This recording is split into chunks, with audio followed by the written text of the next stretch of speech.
네, 감사합니다.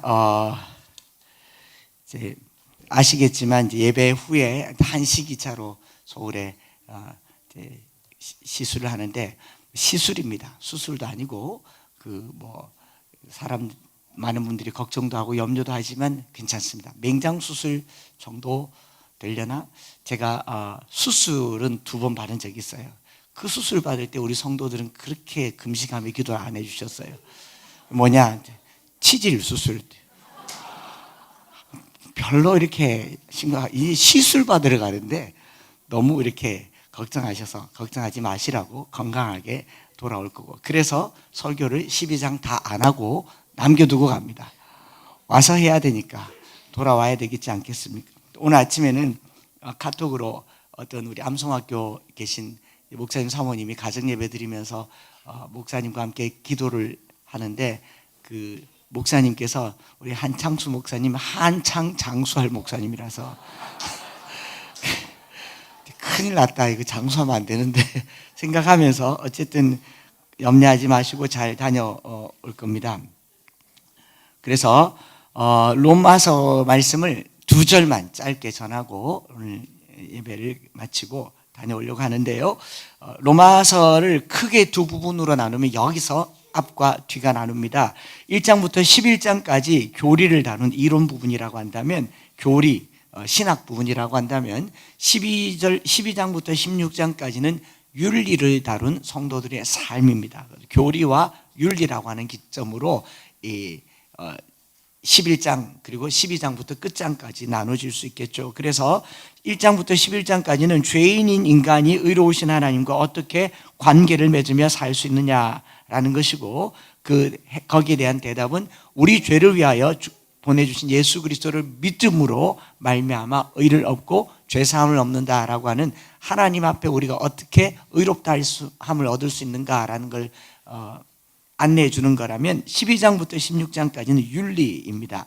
의롭다함을 받은 그리스도인들이 이제 의로우신 하나님 앞에 그 의를 가지고 이 땅에서 어떻게 살아가야 하는가를, 올바른 삶을 살 수 있는가에 대한 문제를 다루고 있습니다. 그래서 이론과 실제로 이렇게 나눌 수 있겠죠. 그래서 1장부터 11장까지는 하나님과 우리와의 관계를 얘기하고 있다면, 12장부터 16장까지는 백성들 속에서 성도의 삶을 나누고 있는데, 구약을 아주 잘 아는 사도 바울은 이 패턴이 어디서 나온 건지 알아요.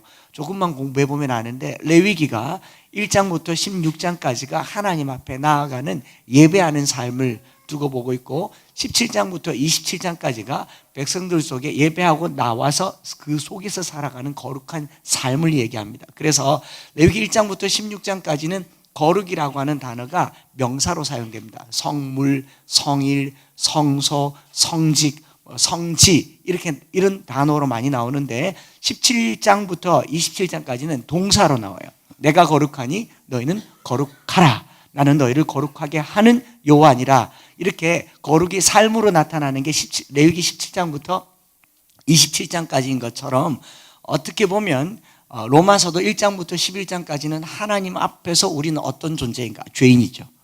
하나님 은혜로 말미암아 믿음으로 의롭다함을 받는다는 그 복음을 받은 사람들이고, 그러면 그 복음을 받은 사람이 지금 죽어서 천국 가는 게 아니잖아요.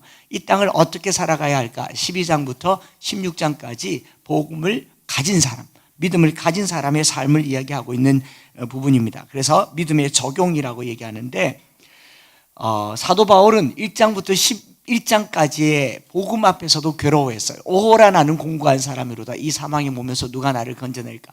하나님 앞에 선 인생이 괴롭죠. 여러분, 예수를 만났다라고 하는 것의 첫 번째 특징이 뭡니까? 회개가 하염없이 나와요. 내가 잘못한 게 없다고 하는 사람 치고 예수님 만난 사람 없을 겁니다. 예수님을 제대로 만난 사람이라면 그 앞에서 자신의 죄가 낱낱이 드러나고 회개하게 되죠. 그게 주님 만난 삶이잖아요. 이거 쉽지 않죠. 바울이 괴로워했어요.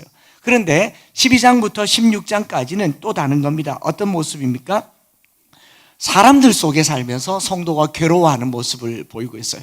성도가 하나님 앞에서 괴로워하는 거하고, 이 성도가 세상 속에서 괴로워하는 거하고 무게의 비중을 다룬다면 어느 게 더 괴로울까요? 둘 다 괴롭죠. 하나님 앞에 서면 그 거룩하심 앞에 누가 서겠습니까? 괴롭고, 이 세상 사람 앞에 서면 그 악과 대항해서 싸우는 우리도 괴롭고. 그런데 제가 이렇게 묵상해 보니까 세상 속에 사는 게 더 괴로울 것 같아요. 왜냐? 하나님은 우리에게 상처는 안 주잖아요. 하나님과 우리하고의 관계는 주로 우리가 가해자이고, 하나님 용서하시는 분이시고, 하나님은 자비가 많고 기다리시는 분이시잖아요. 그 사랑 앞에 우리가 무너지는데, 세상 사람들은요, 상처도 주죠, 유혹도 하죠, 그리고 뭐 더 괴롭히는 거예요. 그래서 어떻게 보면 12장부터 16장까지 다루면서 바울이 앞에 경험했던 그 고통보다 더 큰 고통을 우리가 겪게 될 것 같아요. 뭐 제일 쉽게는 12장 우리 저기 뒷부분에 가서 보면 뭐 선으로 악을 이기라. 어떻게 선으로 악을 이겨요? 정의로 악을 이기죠. 정의의 이름으로 너를 용서하지 않겠다 그랬지, 누가 선의 이름으로 너를 용서하지 않겠다. 이 결과는 눈에 뻔하게 선합니다. 뭐 이건 뭐 패배할 수밖에 없는 전쟁인데 어떻게 선으로 악을 이겨요? 있을 수 없는 일이잖아요. 적어도 악으로부터 약자를 보호하려고 만드는 법조차도 적용 안 되는 이 시대에 선으로 어떻게 악을 이깁니까? 그러지 않습니까? 또 12장 그 뒷부분에 가서 보면 그 원수 갚는 것이 내게 있으니 내가 갚으리라고 주께서 말씀하신, 제가 지금까지 보면서 주님 원수 갚는 거 한 번도 못 봤어요. 원수 갚는 것이 내게 있으니 내가 갚으리라고 말씀하시고선 돌아서서 네 원수를 네 몸과 같이 사랑하라. 주님이, 하나님이 원수 갚는 방법으로 이 땅에 정의를 실현하지 않으셨어요. 그 원수들에게 자기가 십자가에 못 박히는 방법으로 원수 갚음을 했습니다. 이대로 살면 죽어요. 여러분, 사랑하고 살기가 쉽습니까? 오죽하면 원수가 어디 있습니까? 저는 말 안 했습니다. 원수가 어디 있습니까? 쉽게 말해요. 아이고 왼수야, 왼수야. 여러분, 저 이박 북한 사람이 원수가 아니에요. 중국 사람이 원수가 아니에요. 집안에 원수가 있어요. 이거 실천하고 사는 게 훨씬 어렵습니다. 어렵기 때문에 로마서를 다시 보면서요, 1장부터 11장까지가 이론이라고 한다면 12장부터 16장까지는 실제인데, 실제가 훨씬 어렵다. 여러분, 이론보다 실제가 어렵다는 걸 누가 봐도 다 알잖아요. 그래서 12장부터 16장까지를 좀 더 심도 있게 다뤄볼 필요가 있겠다. 지금까지 로마서는 1장부터 11장까지를 조직신학적으로 아주 깊게 다뤘어요. 구원론을 다뤘는데, 제가 이렇게 보면서 이제부터는 장들을 좀 쪼개어서 하나하나 만져도 되겠다 싶은 마음이 드는 것이죠. 그렇게 살아가는 12장부터 16장까지의 말씀으로 접어들면서 바울이 소위 말해서 그 중간에 연결고리처럼 중요하게 한 구절을 말씀한 게 로마서 12장 1절 2절입니다. 이걸 기점으로 해서요, 하나님 앞에서의 삶과 세상 속에서의 삶을 계속 윤활작용을 하게 하는 거예요. 하나님 앞에서 우리가 이렇게 살고 예배하고 나면 세상에서 이렇게 살 수 있다는 것을 보여주는 하나가 뭐냐면, 너희 몸을 하나님이 기뻐하시는 거룩한 산 제물로 드리라. 이는 너희가 드릴 영적 예배니라.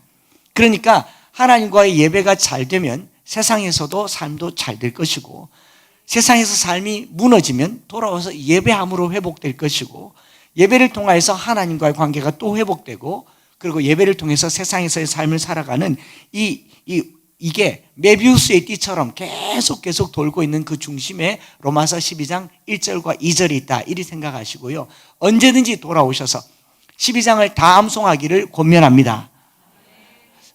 오늘은 원래 이걸 암송하고 설교를 마치려고 했는데 많은 분들의 마음에 상심이 들 것 같아서, 그리고 제가 어제 사실은 이제 목욕을 하면서 탕에 앉아가지고 암송을 했는데 13절부터 막히더라고요. 괜히 센 척하고 암송하다가 안 되겠다 싶어서 다음번에 끝날 때 다 같이 암송하면 좋겠다 싶고요. 그 전에 1절, 2절은 꼭 암송하셔서 항상 실패할 때마다 여기서부터 시작하면 되겠다라는 마음이 드는 것이죠. 삶에서 실패하면 어디서 엎드리냐? 1절, 2절로 돌아와서 엎드리시면 됩니다. 여기가 중심이라는 거죠. 사실 우리가 믿음을 갖고 살지만요, 믿음 안에서 구원의 확신을 가지고 살아도 우리가 무너지는 건 믿음이 아니고요, 삶입니다. 말 한마디에 무너지고, 눈길 하나에 무너지고, 내가 인사했는데 인사 안에서 무너지고, 내가 밥 3번 샀는데 한 번 커피를 안 사서 무너지고, 돈 빌려줬는데 제때 안 갚아서 무너지고, 나는 용서를 했는데 사과를 안 해서 무너지고. 아니, 내가 용서했으면 됐지 사과까지 꼭 받아야 되겠습니까? 그러나 받아야죠. 왜냐하면 지가 잘못한 걸 몰라요. 이게 우리 안에 있는 이 죄 사함의 시스템인 거예요.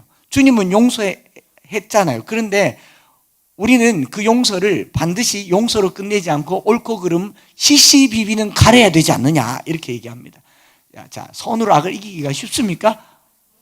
어렵습니다. 많이 어렵습니다. 그래서 매번 넘어지는데, 넘어질 때마다 중심으로 돌아와서 예배가 회복되는 저와 여러분들이 되시기를 바랍니다.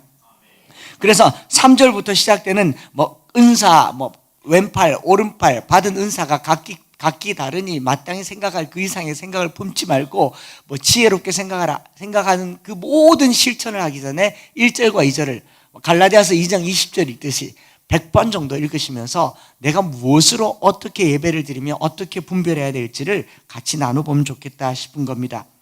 본문으로 들어가서 그러므로 형제들아 라고 하는 이 그러므로라는 말은 앞에 인과관계잖아요. 앞에 인과관계를 보면 바로 앞에는 사실은 속령이 있어요. 깊도다 하나님의 지혜와 지식에 풍성하며 누가 주의 마음을 알았느냐, 누가 그의 모사가 되느냐, 만물이 주에게서 나오고 주로 말미암고 주께로 돌아감이라, 세세 무궁토록 영광이 있을지어다 아멘하고 끝났잖아요. 그럼 그러므로라는 말은 11장 한 장을 받는 게 아니라 1장부터 11장 전체를 받는 거죠. 한 단락이 다 끝났으므로 형제들아 내가 하나님의 모든 자비하심으로 너희를 권하노니, 이 구절만 딱 떼어봐도 하나님의 모든 자비하심으로, 마음이 따뜻하죠? 아닌가요? 하나님 여러분들을 사랑하십니다. 하나님 우리에게 자비를 베푸시는 분이십니다. 너희를 권한다란 말도, 이제 파라칼레오라는 말도 성령님을 말하는 거예요. 파라클레토스, 곁에서 말하는 거예요. 하나님의 모든 자비하심으로 너희에게 따뜻하게 말하노니 라는 말은 참 좋은 말인데, 이게 뭐냐? 앞으로 다가올 큰 폭풍을 앞두고 주님이 주시는 격려인 겁니다. 너희들 이제 죽었다, 이 말이에요. 너희들 이제 어렵다, 이 말이죠. 그런 위로를 가지고 시작하는 거예요. 그래서 그러면서 이제 그 뒤에 마음을 새롭게 함으로 변화를 받아 분별하고 이렇게 거룩한 산재물이 되라고 하는 이 모든 것들을 공동체 속에서 풀어가기 이전에 더 중요한 것은 너희 몸을 하나님이 기뻐하시는 거룩한 산재물로 드리라. 1절, 2절을 안 보고 3절부터 보면 이 공동체 속에서 우리가 어떻게 살아가야 할까, 그리고 또 13절, 14절부터 21절까지를 살펴보면 세상 속에서 어떻게 살아가야 할까를 보지만, 그보다 더 중요한 것은 내가 어떤 삶을 살아야 할까를 말하는 딱 두 구절이 1절, 2절에 있습니다. 그러므로 형제들아 내가 하나님의 모든 자비하심으로 너희를 권하노니 너희 몸을 하나님이 기뻐하시는 거룩한 산 제물로 드리라. 이 파라스테사이라고 하는 이 제물이라고 하는 말은 제의 용법이죠. 제사는 어떻게 드립니까? 고대에 짐승을 잡아서 드렸죠. 레위기에 5대 제사를 얘기할 때 모든 제사에 짐승을 잡아서 피를 흘리는 제사가 있습니다. 물론 소제는 제외되지만 모든 제사를 보고 우리가 딱 봤을 때 산제물 죽여야 되는데 안 죽고 산제물, 그럼 제단 위에서 펄떡펄떡 뛰는 제물, 양이나 염소나 송아지를 제단 위에 또 올려서 송아지가 제단 위에서 모든 만물 주를 경배하며, 이 거룩한 산제물 이런 겁니까? 상상됩니까? 이러면 안 되는데 저 빨리 가야 됩니다. 그런 제물인가? 또 많은 사람들이 제물은 제물인데 살아있는 제물로 하나님 앞에는 죽은 자처럼, 세상에서는 산 자처럼 드리라고 하는데, 이보다 더 그 본질은요, 하나님이 기뻐하시는 거룩한 산제물, 하나님이 기뻐하신다라는 말을 레위기 1장으로 돌아가서 보면 바울은 이걸 너무 잘 알아요. 유대인들도 다 잘 아는 내용입니다. 레위기 1장에 하나님께서 모세에게 불러서 이렇게 말합니다. 너희가 여호와께 제물을 드리려거든 자원하는 마음으로 양이나 송아지나 염소나 양 중에서 비둘기 중에서 드리라고 하는데, 이 드린다라는 말을 히브리 말로 카라브라고 하는데, 카라브란 말은 가까이 한다라는 말이에요.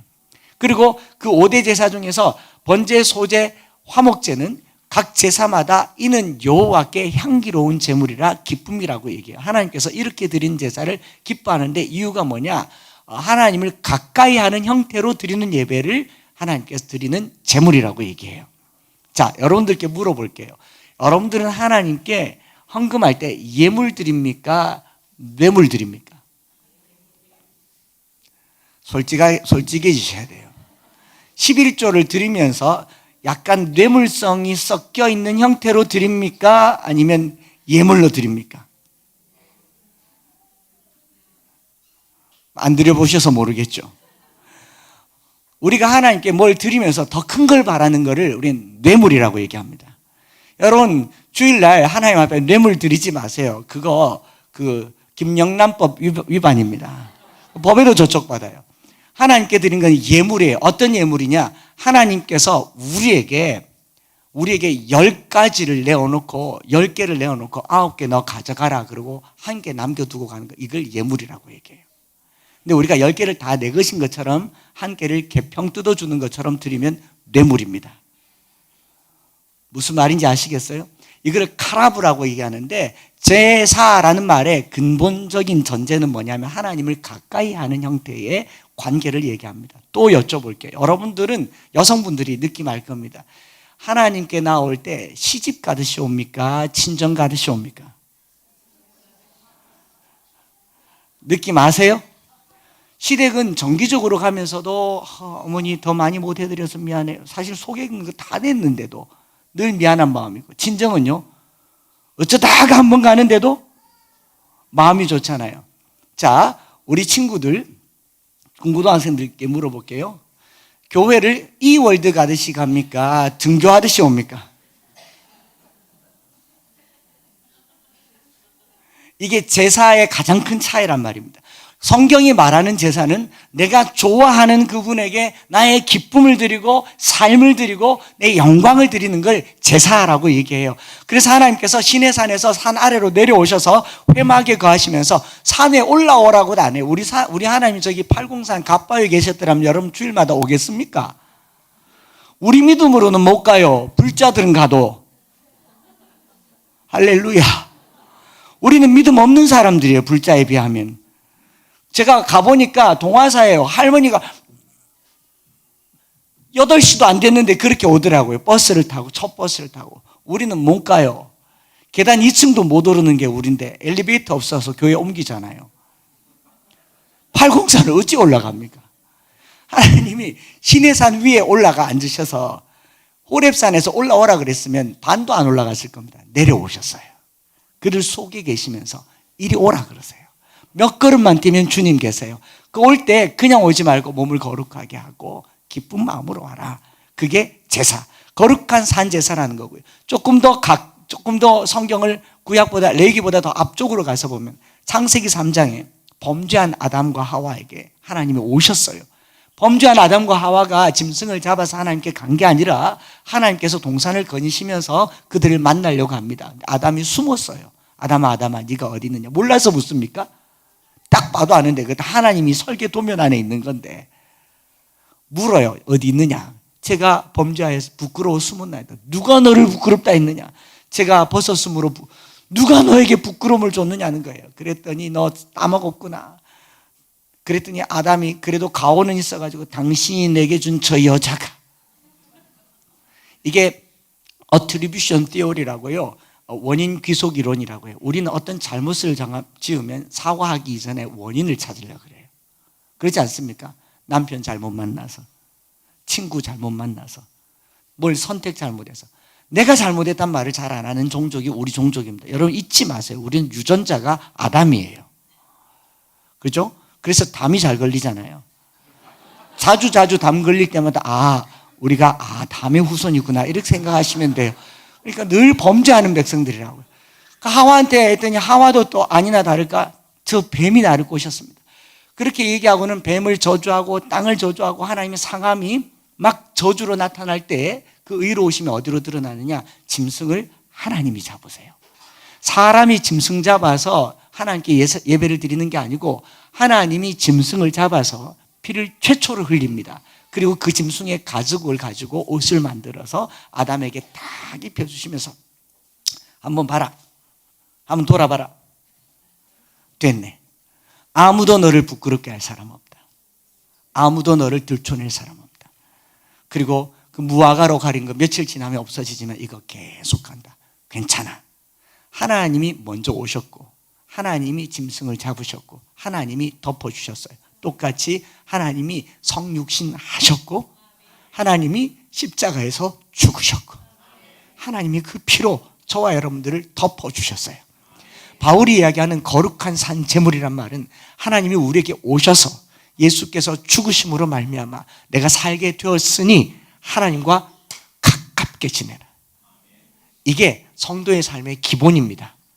우리가 예배하러 나올 때요, 하나님 좋아서 오시기 바랍니다. 저는 교회가 좋습니다. 저는 예배 드리는 게 좋아요. 천국 가면요 밤낮 예배 드릴 거예요. 주일만 오는 게 아니고 월요일도 예배 드리고 화요일도 예배 드리고 수요일도 예배 드리고 목요일도 예배 드리고 금요일도 예배 드리고 아침에도 예배 드리고 밤에도 예배 드리고 하나님과 가까이 있는 게 좋은 저와 여러분들 되시기를 바랍니다. 영화에 1초 나왔는데 좋았어요, 안 좋았어요? 더 많이 나오면 좋겠죠. 그 마음을 하나님께 드리시기 바랍니다. 내 삶의 장면에 하나님이 많이 나오는 거를 거룩한 산제물이라고 하고 하나님이 이걸 참 좋아하신다라고 말하는 것이죠.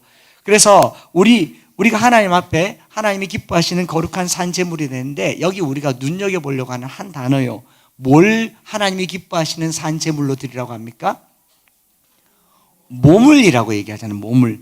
영을이라고 얘기하지 않고 몸을 드리라고 하고 영적 예배라고 하면서 제 마음에 어떤 생각이 들었냐면 우리가 영혼이 구원을 받는다라고 하지만 우리는 몸과 영이 구원을 받는 사람입니다.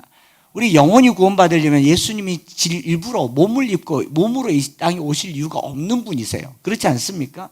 우리가 몸의 구원도 중요하다라는 거죠. 그렇기 때문에 우리 몸을 하나님이 기뻐하시는 산제물이 되게 하려면 우리가 흙으로 지음받은 영이 있기 전에 흙으로 먼저 지음받은 존재잖아요. 그러니까 우리가 오늘은 이 부분을 좀 적용을 해보려고 합니다. 이 한 주간 동안 먹는 거, 마시는 거, 입는 거, 사는 거, 내 몸. 저는 몸을 치료하러 가잖아요. 여러분 몸이 거룩하게 되는 한 주가 되기를 축복합니다. 제가 이번에 갔다 오면 거룩한 몸으로 내려오겠습니다. 그러면 그럼 함부로 손 못 댈걸요. 우리 인류는요 선악과를 따먹은 것도 입을 즐겁게 하고 배를 부르게 하려고 따먹은 거 아닙니까? 식욕이 얼마나 무서운 줄 알지 않습니까? 그것을 먹을 때 그렇게 먹을 게 그렇게 많은데도 불구하고 굳이 그걸 하나 따먹겠다고 따먹은 게 우리의 조상 아담입니다. 우리는 그 후손이고요. 결코 잊지 말아야 됩니다. 먹는 것 때문에 시험 든 게 우리 인생이라면요. 이번 한 주간 연말이잖아요. 모임도 많고 먹을 것도 많은데 조금 한번 생각해 보세요. 먹는 것의 수준을 좀 낮추시고 그 남는 돈으로 구제하시고 한 끼 정도 굶어도 보시고 어떤 회식 자리가 있다면 주님 먼저 찾으시고 아니 그 주님 말고요. 먼저 주님 찾으시고 혹시라도 이전 자리에 막 술자리가 있다면 내가 한번 기도할게. 이 연말에 단속도 많은데 너희 주님 말고 내 주님을 먼저 소개하고 먹는 걸로 자신을 거룩하게 하는 저와 여러분들 되시기를 축복합니다. 몸을 하나님께 산제물로 드리라고 하는 거예요. 먹는 거, 입는 거, 마시는 거 이게 다 거룩해야 된다는 겁니다. 병원에 가면 의사가 진료하고 회복할 때 제일 먼저 하는 말이 뭡니까? 뭘 먹어야 될지 뭘 먹지 말아야 될지 이 얘기하죠. 하나님이 세상을 짓고 나서 제일 먼저도 먹을 걸 얘기해 주셨고 레위기에도 먹거리를 얘기해 주셨고 홍수로 세상을 멸하고 난 후에도 노아의 후손들에게 먹거리를 제공해 주셨어요. 이번 한 주간 동안 먹는 것이 거룩하게 되는 우리 성도들 되기를 원합니다. 치료를 위해서는 약을 먹지만요 건강식품을 먹어서 몸을 거룩하게 한다면 제가 이렇게 적어봤어요. 거룩을 위해서 이 한 주간 거룩 식단을 만들어 보세요. 거룩한 식단을 덜 먹고 아껴 먹고 자연스럽게 먹고 과하지 않게 먹고 하나님이 기뻐하시는 먹거리를 만든 것. 그래서 고린도전서 10장 31절에 그런즉 너희가 먹든지 마시든지 무엇을 하든지 다 하나님의 영광을 위하여 하라. 이 거룩한 산제물로 드려야 할 것이 우리 몸이라는 사실을 잊지 마시기 바랍니다. 몸 관리하려고 운동하고 건강 유지하려고 이것도 하고 저것도 하잖아요. 제가 이렇게 생각해 보니까 우리가 믿음이 무너지는 그 첫 단추가 대부분 먹는 거더라고요. 청소년들 뭐 대학교에 가서나 제일 먼저 무너지는 게 술, 담배잖아요. 이게 어른들이 뭐 그런 것까지 요즘 시대에 술, 담배를 얘기하냐고 하면서 청소년들 무너지 술, 담배, 미디어 이것 빼면요 애들 평생 거룩하게 살 수 있어요. 뭘로 자기가 무너지는지 한번 보세요.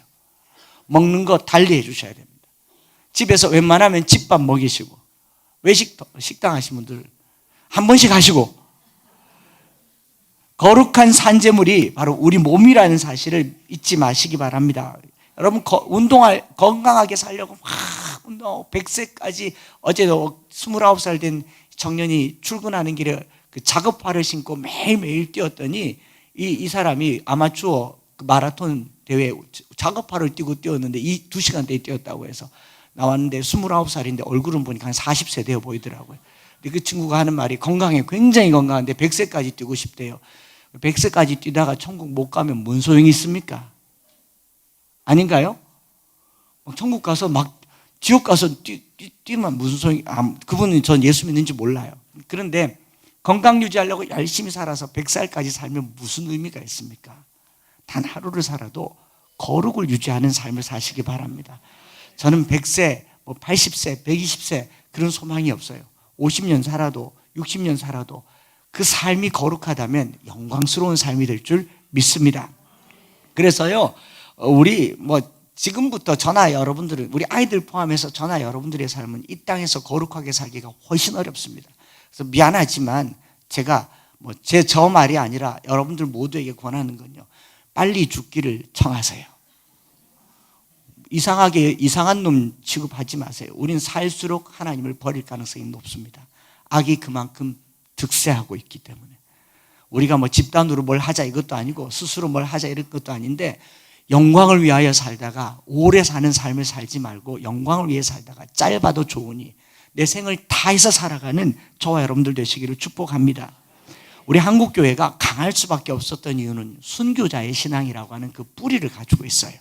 교단적으로 순교자의 신앙을 갖기도 했지만 우리 한국교회는 처음서부터 순교자들이 순교했고 신앙을 가진 우리 신앙의 선배들이 순교했고 그 순교자의 신앙을 일사각오라고 하잖아요. 죽자고 달려드니까 그 열매가 오늘에 이른 거 아닙니까? 여러분 조폭이 왜 무서운 줄 아세요? 조폭이 흉기 들고 몸에 문신해서 무서운 게 아니에요. 흉기 들고 몸에 문신하고 다니는 사람들은 주로 양아치라고 얘기합니다.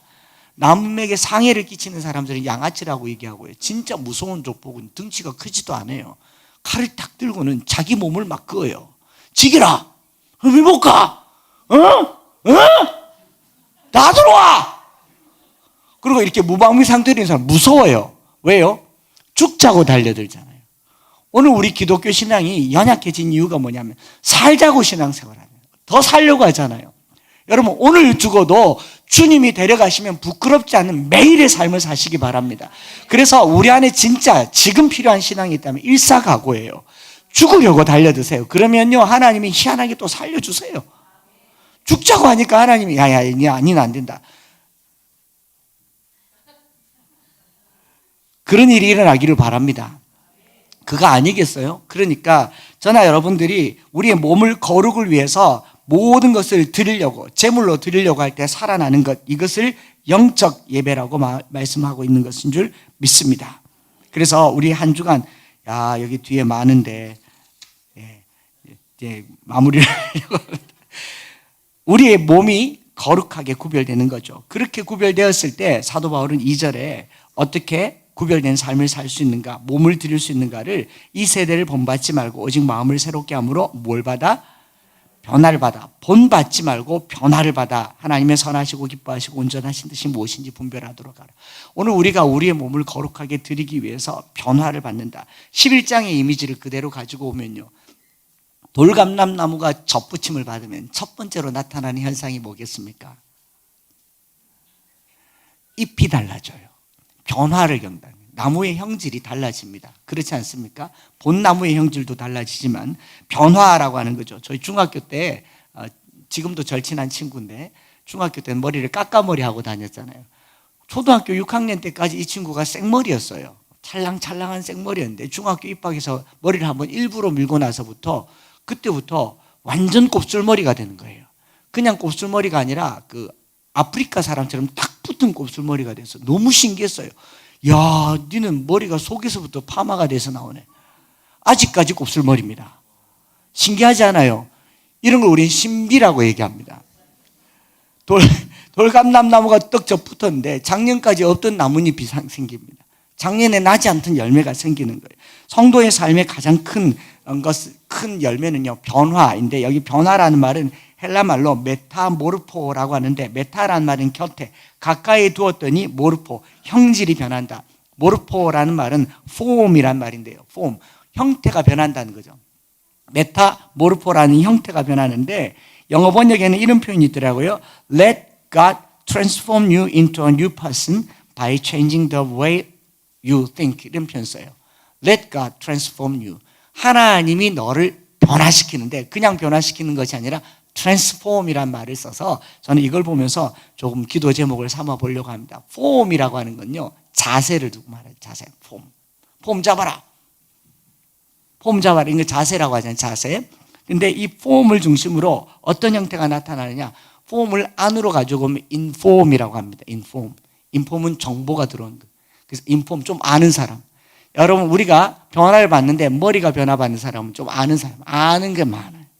저 사람은 아는 건 많은데 되는 건 하나도 없어요. 여러분들이 인폼드 된 크리스찬이 되기를 원하십니까? 아니면 두 번째로는요, conform이란 말이 있습니다. conform이란 말은 동화된 사람. 여기 보면 본받지 말고 하잖아요. 본받는 거예요. 같이 따라가는 거죠. con이란 말이 with란 말이니까 계속 따라가는 거예요. 대세를 따라가는 사람은요, 어떤 날은 천당도 갔다가 어떤 날은 지옥도 갔다가 왔다 갔다 하는 거죠. 그런가 하면 여기에 좀 강화된 힘을 쓰면 리폼이라고 합니다. 리폼 들어봤습니까? 옷도 리폼 하잖아요. 개혁, 강제로 뜯어고친다. 이거 율법주의자들 말하는 것 같아요. 그리고 또 하나를 찾아보니까 너무 많더라고요. 폼이라고 하는 단어가 들어간 걸 제가 찾아보니까 구글이 막 던져줘요. 적당하게 하고 하나만 더 하면 유니폼이라는 게 있습니다. 유니폼은 어떻습니까? 교복, 제복이잖아요. 집단화 시키는 거예요. 그래서 하얀 옷 입고, 저기 신천지 같은 데 가면 하얀 옷 입고 마치 그 옷 입으면 구원받을 것 같은 거. 외형으로 구원받고 따라하는 걸로 구원받고 좀 아는 걸로 구원받을 수 있습니까? 있습니까? 부모 따라가면 천당 갑니까? 김집사 따라가면 천당 갑니까? 따라간다고 가는 거 아니죠. 저 사람이 입는 옷 내가 입는다고 천국 갑니까? 아니잖아요. 성경 공부한다고 천국 갑니까? 아니잖아요. 그럼 뭘 해야 되느냐? transform이라는 표현을 쓰죠. 변화란 말은 그 속에서부터 형질이 바뀌는 걸 말해요. 저와 여러분들이 이런 변화를 꿈꾸시기를 바랍니다. 이런 변화를 못 이뤄내면, 변화 중에 가장 구질구질한 변화 중에 이런 표현이 있더라고요. 한번 읽어보실래요?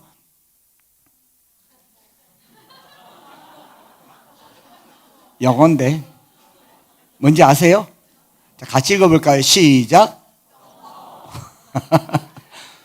신앙생활 똥폼 잡지 말고, 저기 야구 경기하면 시구할 때요, 연예인 와가지고 공 던지잖아요. 폼 하는데 공 어디로 갑니까? 산으로 가잖아요. 똥폼 잡지 말고, 신앙생활 하면서 온갖 폼 잡고, 내가 예수 믿는데 얼마나 됐다, 뭐 옷도 바꾸고 있고 뭐 하는데 폼 잡지 말고요, 마음으로 변화를 받아요. 마음으로 변화를 받아. 마음속에서부터 뿌리 깊은 변화가 일어나도록 그런 기도를 하시는 저와 여러분들 되시기를 바랍니다.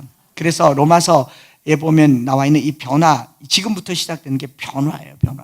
변화고, 제가 작년쯤에 봤나? 코로나 기간중에 그냥 이것저것 보다가 프란츠 카프카의 변신이라고 하는 책을 봤어요. 좀 블랙한 그런 이 자아를 보는 건데, 아이가 이 주인공인 그레고르 잠자라고 하는 사람이 자고 일어났더니 몸에 변화가 일어나요. 서서히 벌레가 돼가요. 등에 깍질이 생기고, 딱 봤을 땐 바퀴벌레 같은 건데, 그 독일 소설에 그 변화가 일어나서 나중에는 그 바퀴벌레의 삶을 살게 되는, 그냥 나는 누구이며 나는 이 세상에서 어떤 존재인가를 나타내는 좀 사회학적인 그런 걸 봤는데, 제 안에 그런 생각을 해봐요. 세상은요, 벌레 하나에 물려도 사람이 바뀐다고. 거미한테 물리면 스파이더맨이 된다고 하는데, 우리는 십자가에 물린 사람들 아닙니까? 십자가에 전념된 사람들 아닙니까? 깊숙한 곳에서 변화를 생각하고 변화를 만들어내는 저와 여러분들 되시기를 바랍니다. 주중에 어떤 한 군인이 자기 인터뷰한 내용을 보고 마음에 감동이 왔었어요. 군인이 이런 표현을 쓰더라고요. 군인에게 군복은 국민과 국가를 위하여 군인이 입게 되는 수의입니다. 이렇게 말해요. 아까 유니폼 나왔잖아요. 그 사람은 군복만 입고 다니는 사람이 아니라 진짜 군인인 것 같아요. 어떤 사람은 군복을 유니폼처럼 입고 다니는 사람이 있지만 이 사람에게 군복은요, 트랜스폼 같은 거예요. 세상의 옷을 벗고 군복을 입은 거죠. 성도들은요, 성도들이 입고 다니는 옷, 성도들이 먹고 있는 음식, 성도들이 살고 있는 삶은요, 십자가를 위한 세마포가 될 것인 줄 믿습니다. 여러분들이 오늘 입고 있는 옷을 입으려면 옛날 옷은 벗어버리고 새 옷을 입기를 바랍니다. 그런 예배를 드릴 수 있기를 바라고, 그런 예배를 매주 드리기 위해서 내 자신을 어떻게 해야 됩니까? 그래서 죽여야 되는 거죠. 죽여야 되는 겁니다. 제가 전신 마취도 몇 번 해보고 수면 마취도 몇 번 해보니까 조금 기분이 좋아요. 그래서 제가 기분 좋게 가요. 왜냐하면 뭔가 한번 끊어졌다가 일어났을 때 그 기분이 천국이 이럴까? 이런 생각을 하게 됩니다. 저나 여러분들의 삶 속에서요, 구원받았다라고 하는 게 비포 애프터가 있는 삶이잖아요. 그런 변화를 예배 가운데서 우리의 삶 속에서 예배를 드러내고 먹는 거, 입는 거, 마시는 거 무엇을 하든지 우리의 삶이 변화되면 세상이 바뀝니다. 이제부터 시작되는 3절부터 12장 끝 13장 국가관 그리고 우리의 모든 인간관계들이 쭉 펼쳐질 때에 이 어려운 것을 예배를 중점으로 해서 잘 풀어나가 보는 저와 여러분들 되시기를 축복합니다. 세상의 부와 세상의 명예, 세상 자랑 모두 내려놓고 날 구한 십자가, 날 씻긴 보혈, 주의 은혜를 깊이 생각합니다. 나의 나른 것, 내 모든 것 다 거저 받은 선물, 내 삶을 은혜로 가득 채워주셨네. 나는 삶으로 주님을 노래합니다. 나를 통하여 주님만 높임 받으소서. 나는 삶으로 주님을 예배합니다. 나의 삶을 빛으로 사용하소서. 우리 이 예배 드리고 잠시 치료하고 많은 분들이 기도해 주신 것처럼 갔다가 그냥 오기를, 그냥 오나 치료하고 오나 오는 건 올게요. 오는데 제 마음은 똑같아요. 이렇게 저렇게 고쳐가면서 사는데 살려고 사는 삶은 안 살고 싶습니다. 그냥 좀 더 살고 싶어서 사는 삶은 의미 없을 것 같아요. 하루를 살아도 하나님이 기뻐하시는 거룩한 산 제물이 되기를 원합니다. 1년을 살아도 하나님이 기뻐하시는 거룩한 산 제물이 되기를 원합니다. 제가 여기 입당할 때 병 걸린 사람처럼 입에서 자주 했던 말이 뭐냐면, 지금부터 내게 남은 거는 죄질 일밖에 없다. 세상에서 죄 안 짓고 사는 게 너무너무 어렵다는 것을 살수록 더 느끼고 있는데, 여러분 얼마나 오래 살려고 건강식품 먹고 운동하고 살겠어요? 거룩한 식단으로, 가장 거룩한 식단은 말씀과 기도와 주님 나라를 위한 봉사입니다. 그런 거룩한 삶을 살기 위해서 하나님, 내 몸을, 내 삶을 예배로 드리니 받아주옵소서. 거룩한 산 제물로 드리니 받아주옵소서. 주님이 죽으셨으니 나는 산자로 사는데 세상에 대하여서는 죽은 자로, 하나님께 대하여서는 산자로 살게 하여 주옵소서.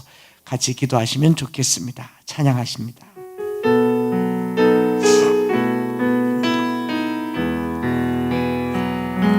세상의 부와 세상의 명예, 세상 자랑 모두 내려놓고 날 구한 십자가, 날 씻긴 보혈, 주의 은혜를 깊이 생각합니다. 다시 한번 고백할까요? 세상의 부와 세상의 명예, 세상 자랑 모두 내려놓고 날 구한 십자가,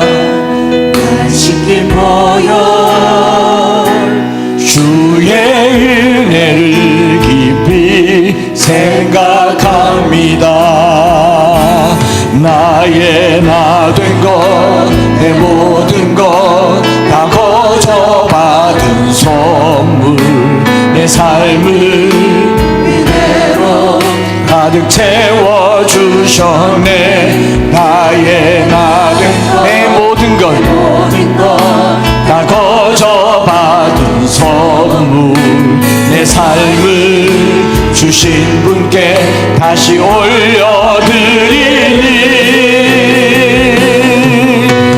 나는 삶으로 주님을 노래합니다. 나의 주님만 높임 받으소서. 그러므로 형제들아, 내가 하나님의 모든 자비하심으로 너희를 권하노니 너희 몸을 하나님이 기뻐하시는 거룩한 산제물로 드리라. 이는 너희가 드릴 영적 예배니라.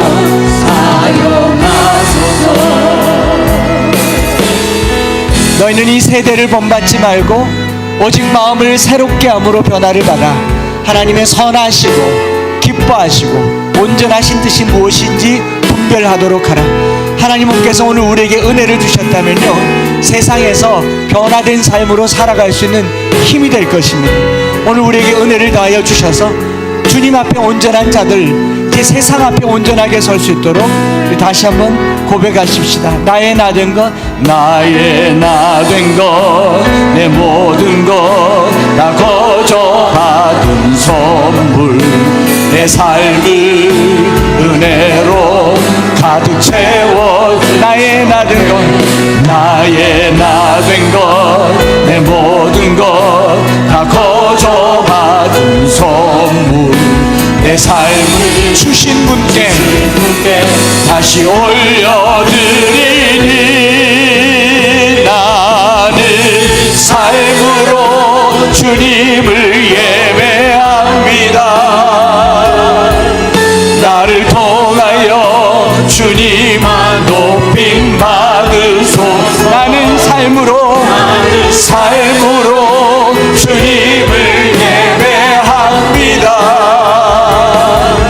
나의 삶을 비추는 우리 두 손 높이 들고 나는 주님을 노래합니다.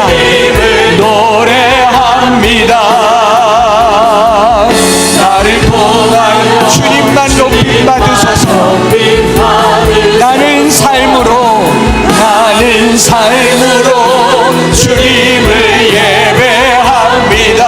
나의 삶을 빛으로 하소서.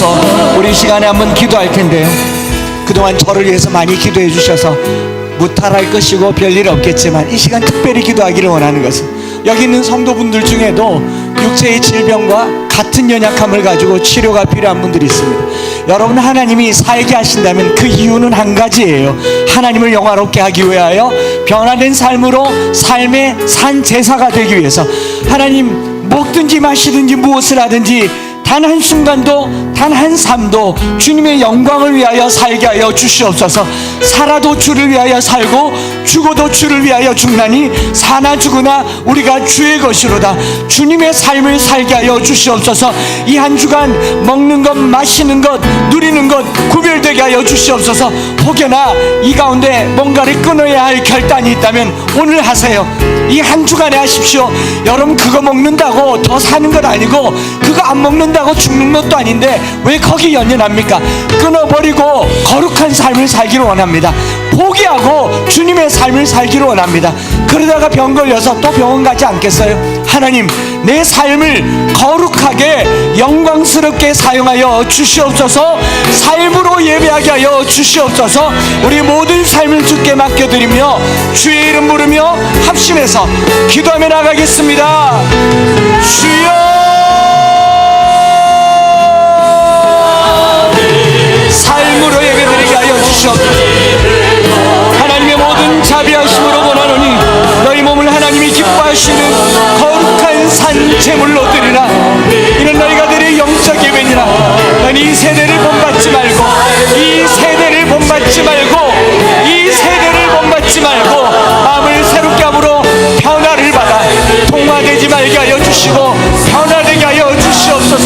지식으로 알지 말게 하여 주시고 변화되게 하여 주시옵소서. 따라다니지 말게 하여 주시고 끌어내게 하여 주시옵소서. 하나님, 외형만 바꾸지 말고 중심에서 변화가 있게 하여 주시옵소서. 오늘 우리가 남이 아는 걸 하다가 지옥문 앞에 이르렀다는 것을 잊지 말게 하시고 깨닫게 하여 주시고 돌아서게 하시고 돌이키게 하여 주시고 우리의 삶이 거룩한 예배가 되게 하여 주시옵소서. 우리의 삶을 주님 앞에 드리오니 받아주시고 교회 오는 이 걸음이 담에색 도상이 되게 하여 주시고 엠마오로 오는 걸음 되게 하여 주시고 주님 만나 삶이 변하고 생각이 변하고 마음이 변하고 뜻이 변하여 거룩한 삶, 우리 몸을 하나님이 기뻐하시는 거룩한 산제물로 드리게 하여 주시옵소서.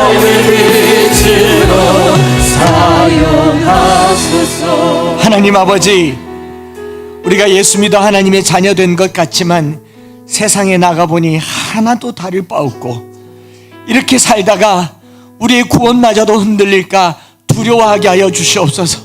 하나님, 하나님의 자비하심으로 오늘 우리 모든 성도들과 함께 이 권면의 말씀을 듣습니다. 우리 몸을 하나님이 기뻐하시는 거룩한 산제물로 드리게 하여 주시옵소서. 마음으로 믿어 의에 이른다고 하지만 몸은 여전히 세상에서 먹지 말 것 하지 말 것 하고 살면서 고민하고 갈등할 이때에 결단하게 하여 주시옵소서.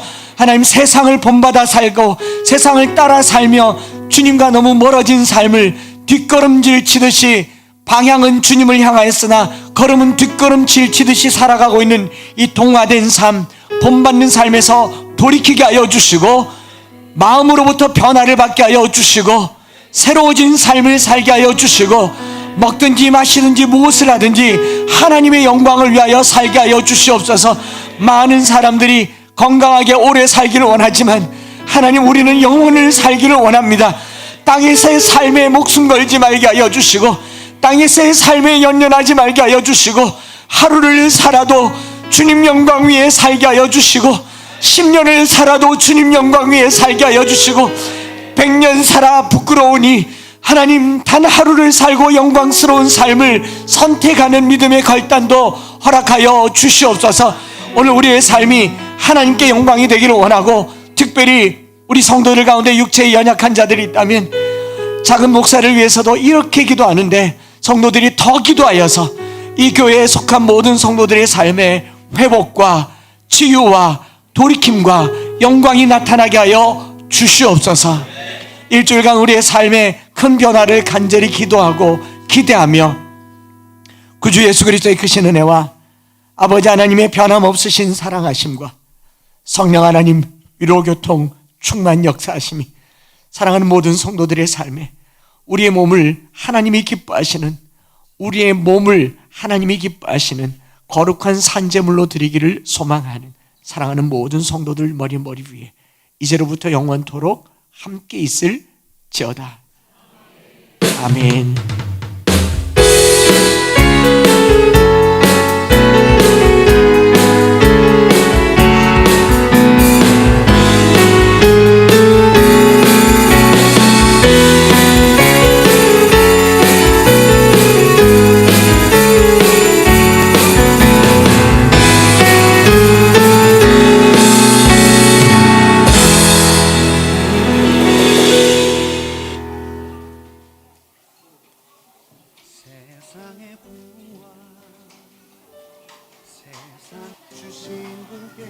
다시 올려드리니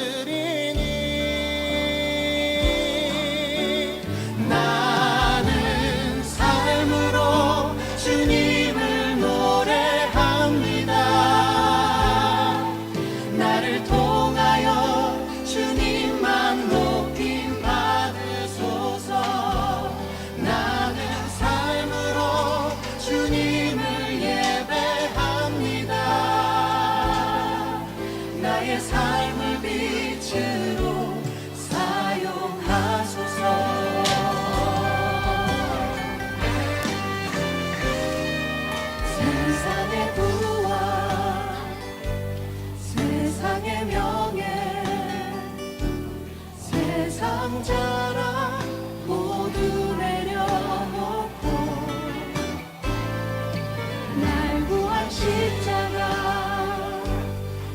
씻긴 곳